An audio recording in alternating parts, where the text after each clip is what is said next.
Rok 2005 neznámy programátor vytvoril niečo, čo malo navždy zmeniť svet peňazí. Dnes jeden bitcoin stojí 10 000 eur.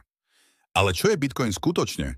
Digitálne zlato, najväčší podvod storočia, alebo revolúcia, ktorá zruší banky navždy? Dnes sa dostaneme až na dno. Bez marketingových kecov, iba tvrdé fakty. Predstavte si toto. Idete do banky, chcete poslať peniaze do zahraničia. Banka si účtuje 5% províziu. Transakcia trvá 3 diení. A najhoršie? Banka môže vaše peniaze zmraziť kedykoľvek chce. Ale to nie je všetko. Centrálne banky tlačia peniaze ako šialené. Výsledok? Inflácia žerie vaše úspory. Za posledných 20 rokov stratil euro viac ako 40% svojej hodnoty. Vaše peniaze sa rozpúšťajú pred vašimi očami. A vy s tým nemôžete nič robiť. Alebo môžete. Bitcoin nie je iba digitálna mena. To je ako povedať, že internet je iba digitálna pošta. Bitcoin je úplne nový systém peňazí. Takto to funguje. Chcete poslať peniaze kamkoľvek na svete? Žiadne banky, žiadne povolenia, žiadne čakanie, priamo z vašej peňaženky do cudzej peňaženky. Za pár minút. Za pár eurocentov.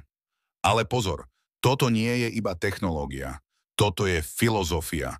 Bitcoin hovorí, vy vlastníte svoje peniaze. Nie banka, nie štát. Vy. Predstavte si peniaze, ktoré nikto nemôže zmraziť. Nikto nemôže z konfiška, nikto nemôže vytlačiť z ničoho nič. Fungujú 24 hodín denne, 365 dní v roku. Ale ako je to možné? Ako môže existovať systém peňazí bez centrálnej autority?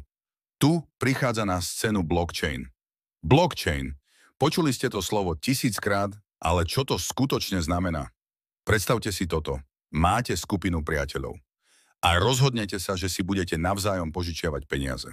Ale namiesto toho, aby jeden človek zapisoval do zošita, kto komu koľko dlhuje, každý má identický zošit. Keď Jano požičia Anke 10 eur, všetci si to zapíšu. A ak sa niekto pokusí podvádzať, povie, že mu Anka dlhuje 100 eur namiesto 10, ostatní povedia, nie, v našich zošitoch je 10. Blockchain je presne toto. Iba namiesto priateľov máte tisíce počítačov po celom svete. A namiesto zošitov majú identické databázy všetkých bitcoin transakcií. Keď pošlete bitcoin, tisíce počítačov to skontrolujú. Všetky musia súhlasiť, inak sa transakcia nezapočíta. To je dôvod, prečo je bitcoin bezpečný. Ale kto kontroluje tieto počítače? Tu prichádza najgeniálnejšia časť ťažba. Ťažba. Znie to ako práca v bani, však? V istom zmysle to tak aj je.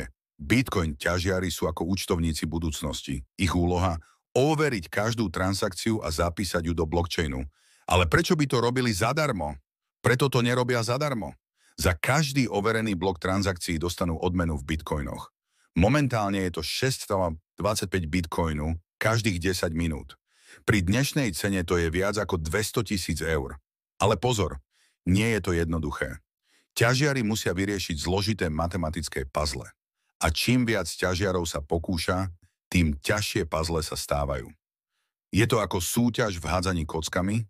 Potrebujete hodiť presné číslo, ale kocka má milióny strán. A tu je kľúč. Na to potrebujú masívne množstvo elektrickej energie. Bitcoin sieť spotrebuje viac elektriny ako celé Argentína. Ale dobre, toto znie všetko teoreticky. Kde môžete Bitcoin skutočne použiť na Slovensku? Prekvapivo, na viacerých miestach, ako si myslíte. V Bratislave môžete zaplatiť Bitcoinom v niektorých kaviarniach a reštauráciách. Online obchody ako Alza akceptujú kryptomeny. Ale najsilnejšie je to v zahraničí. Poslať peniaze rodine do Česka? Banka si účtuje 15 eur a trvá to 2 dní.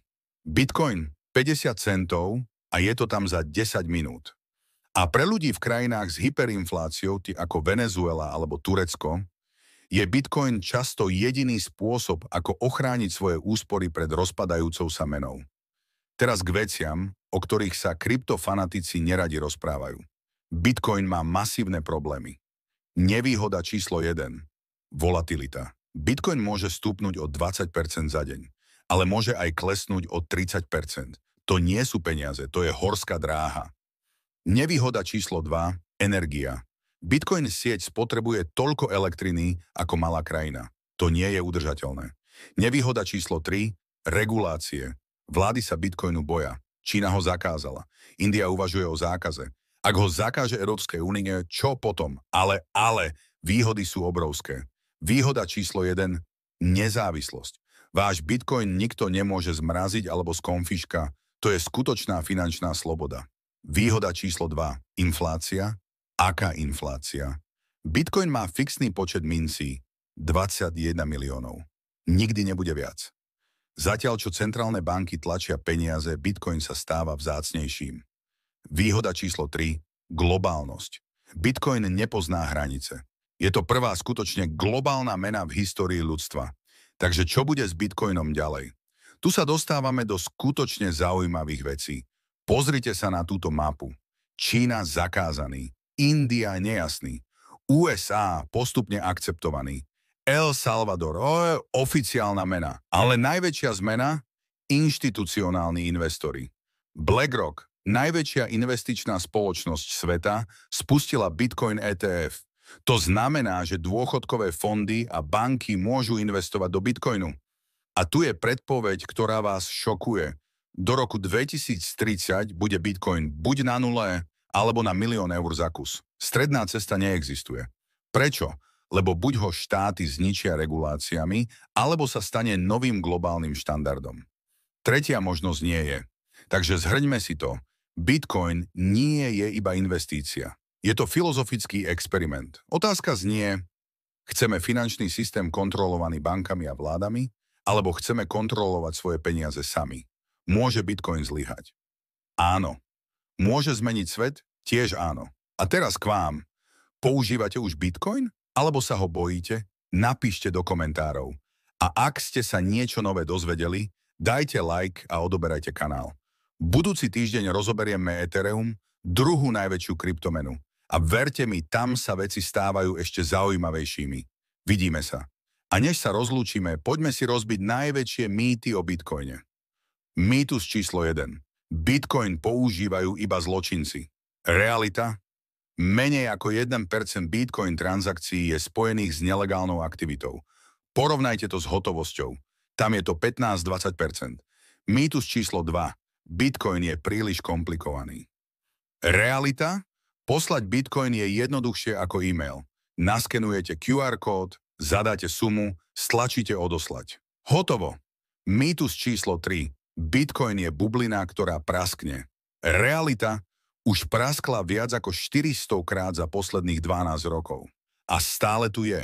Silnejší ako kedykoľvek predtým. Pravda je, že Bitcoin nie je pre každého. Ale ignorovať ho v roku 2025? To je ako ignorovať internet v roku 1995.